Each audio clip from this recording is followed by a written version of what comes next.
nevada de hoy, de esta noche, podemos decir ya de entrada que es la gran nevada de la temporada, a las 8 de la mañana, primera valoración, llevamos 80 centímetros, ha seguido nevando por la mañana, sigue nevando de forma espectacular como vemos todos.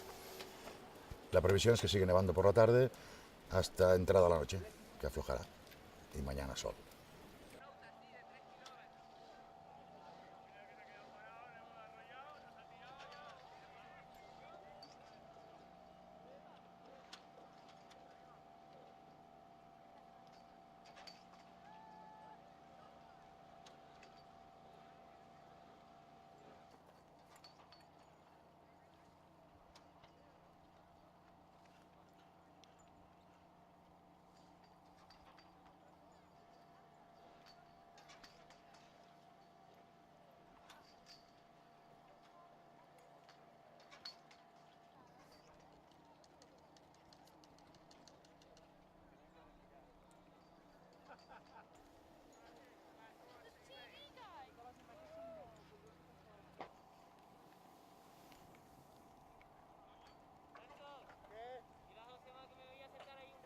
Vale.